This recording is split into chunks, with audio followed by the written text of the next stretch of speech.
में हमने बताया था कि हम लगातार आपको अपडेट करते रहेंगे। तो आज हम इस नई वीडियो में नए अपडेट के साथ मिल रहे हैं।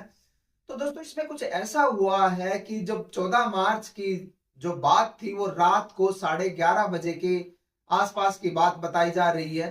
तो इस वक्त वहां पर जो जस्टिस है यशवंत वर्मा जी वो वहां पर घर पर मौजूद नहीं थे और उनकी गैर मौजूदगी में वहां पर आग लगी है और वहां पर दमकल कर्मी वहां पर आए थे और उन्होंने आग बुझाने का काम किया था। और इसी दौरान उन दमकल कर्मियों को नोटों से भरी 500 के नोटों से भरी बोरियां उनके घर में मिली हुई है। जैसा कि आप सोशल मीडिया के हर प्लेटफॉर्म पे आप ये वीडियो देख पा रहे होंगे कि किस तरीके से नोट जल रहे हैं। तो हम इस बारे में जो भी अपडेट मिली है पूरी चर्चा करेंगे। कैसे क्या मामला था, कैसे क्या बात हुई थी, अब किसने क्या स्टेटमेंट दी है, हमारे ऑनरेबल सुप्रीम कोर्ट ने क्या कदम उठाए हैं, तो पूरी चर्चा करेंगे। तो आप बने रहें वीडियो के साथ। नमस्कार दोस्तों, मैं एडवोकेट यतेंद्र आपका स्वागत करता हूं। जैसा कि आप जानते हैं कि इस वीडियो में लीगल अवेयरनेस की जानकारी दी जाती है आपको। तो दोस्तों हम सबको पता है कि 14 मार्च 2025 की वारदात थी। रात का 11:30 बजे की बात थी जब लोग नींद में सोए हुए थे।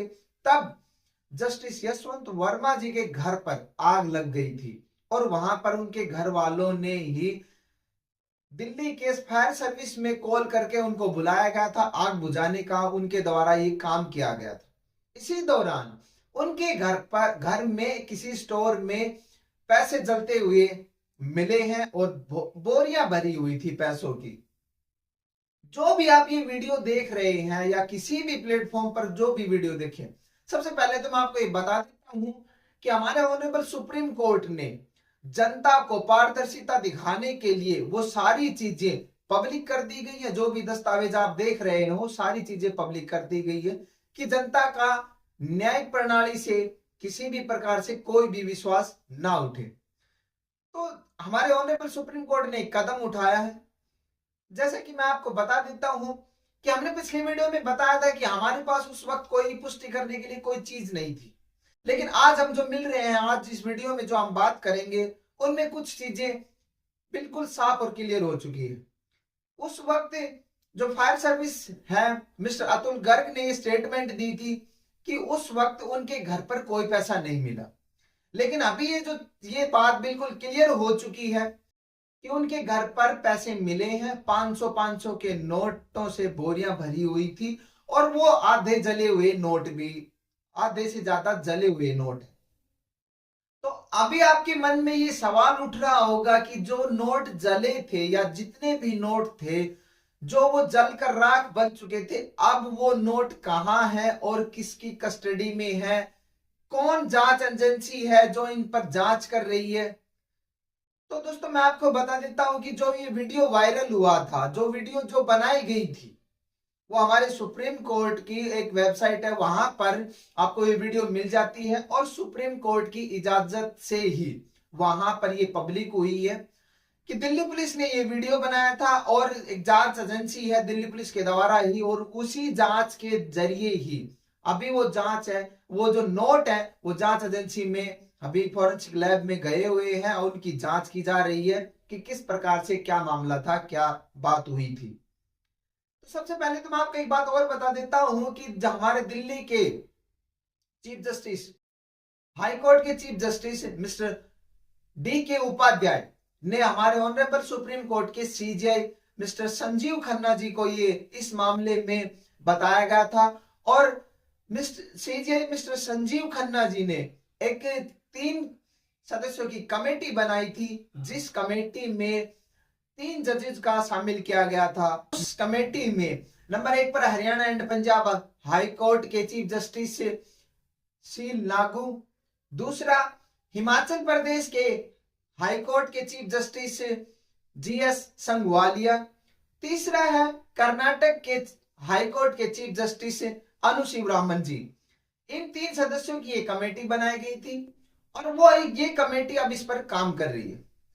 तो दोस्तों अगर आपके मन में ये सवाल उठ रहा होगा कि अगर मान लो किसी भी हाई कोर्ट के चीफ जस्टिस के पास कोई इस तरीके से कोई इस तरह का कोई मामला हो जाता है या उनका करप्शन में कोई नाम आ जाता है, तो क्या हम उसको हटा नहीं सकते?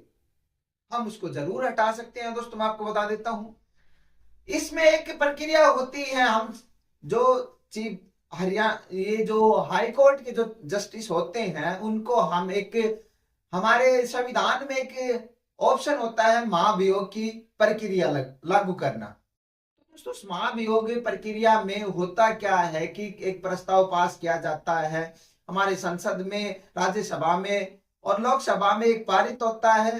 वो मेजोरिटी के साथ उसमें सभी सांसद उस पर हस्ताक्षर करते हैं और उसके बाद वो जो लेटर है वो हमारे राष्ट्रपति जी के पास भेजा जाता है और वो उस पर सिग्नेचर कर देती हैं।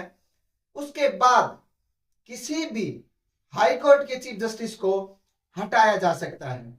और ऐसा ये पहली बार नहीं हुआ है, ऐसा बहुत बार हो चुका है। 3-4 बार हमें ये चीज देखने को मिली भी है। 1991 में भी हुआ था, 1-2 बार और भी हुआ है, जिसका आप नेट पर देख भी सकते हैं। तो इस तरीके के जो ये वारदात होती हैं, ये होती रहती हैं। और ये किसी भी प्रकार से अगर कोई किसी भी जस्टिस का इस तरीके से करप्शन में ना माना, ये जनता में एक बहुत ही बड़ा बदलाव देखने को मिल सकता है। क्योंकि आम जनता का सिर्फ एक ही चीज पर विश्वास टिका हुआ है, वो है कोर्ट पर, न्याय पर। उनको उम्मीद है, जनता को उम्मीद है कि हमें कोर्ट से ही न्याय मिल सकता है। अगर वहां पर भी इस तरीके से करप्शन के मामले अगर सामने आ जाते हैं और इस तरीके के जो केस देखे जाते हैं, तो जनता किसी पर विश्वास नहीं करेगी। लोगों में एक बहुत बड़ा भड़काव सा हो जाएगा। तो इस तरीके से हमारे सुप्रीम कोर्ट ने ये फैसला लिया है। हमारे सुप्रीम कोर्ट के सीजीआई मिस्टर संजीव खन्ना जी ने यह फैसला लिया था कि जब तक इन पर कोई कार्यवाही नहीं हो जाती है, या तब तक इन पर, जब तक ये जो एलिगेशंस लगे हैं ये प्रूव नहीं हो जाते हैं, तब तक इनको न्यायिक कार्यों से दूर रखा जाएगा और इनको किसी भी न्यायिक कार्य में कोई हिस्सा लेने के लिए मना किया गया है। तो फिलहाल के लिए तो दोस्तों यही अपडेट थी। तो आपको, मैं उम्मीद करता हूं आपको ये वीडियो पसंद आई होगी। अगर पसंद आई हो तो लाइक करना और शेयर करना। हम मिलते हैं जल्दी नेक्स्ट वीडियो में, तब तक के लिए बाय, टेक केयर।